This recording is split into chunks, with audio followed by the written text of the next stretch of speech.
Right, health officials have warned anyone unwell to put on a mask and avoid work, I say, as you're coughing alongside me.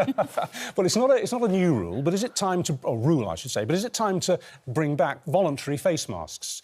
Joining us now is Dr Natalie Rout, a GP, who says that it would be safer generally, and Dr Colin Axon, an engineering lecturer. His ventilation reports were used by the official COVID committees, and he says that masks simply don't protect against COVID. So why, then, is there this press for people to wear them again, then? Well, because it's a safe, easy and immediately actionable thing to do. And even though it's not 100% effective, even if we are reducing transmission of COVID and flu and other droplet viruses as well, by a tiny amount, it could have a huge impact on our population at a time where the NHS is under significant amounts of pressure. Oh, so in a way, as we were just saying, it's sort of doing your bit, isn't it? And would you suggest, in your opinion as a GP, clearly part of your motivation is to relieve pressure on the NHS, are you suggesting only people who are ill or think they might be ill should wear one, or that everyone should go back to wearing a mask? Well, I would say at this stage, I think if you are feeling unwell with a cough or a cold, then you should be wearing one if you're socialising or going out into a supermarket or you're on public transport. But I would actually like to see people wearing them when they are entering hospitals and my practice. I've certainly worn one throughout the pandemic when I see my patients. And I think at this stage, we also know from experience that sometimes you can start spreading COVID before you display symptoms.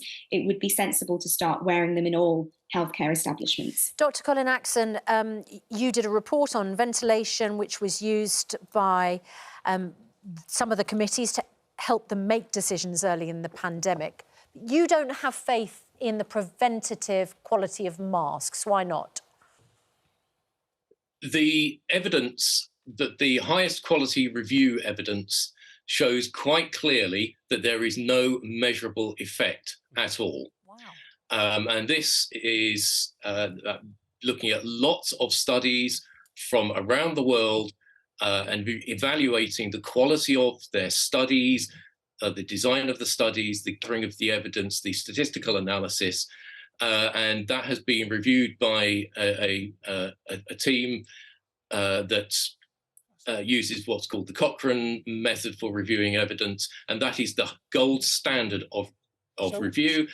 And they have found that there is no measurable effect from using masks in the real world. So why do surgeons and operating theatre staff routinely wear masks during surgery?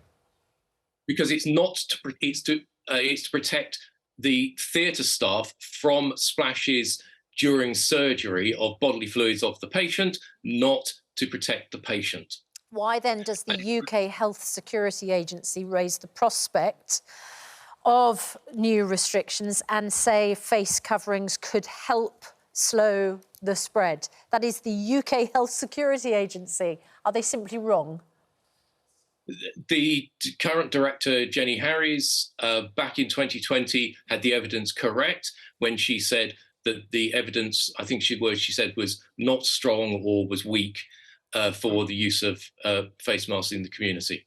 So are we saying then that if I were to be wearing a mask now and I had COVID, are we saying that the viruses which would spread into the air without the mask would spread equally virulently by what? Leaking out from the top and the bottom or leaking through the fabric? I mean, why don't the masks work? That's completely correct. The mask will stop droplets, but that droplets are not the problem.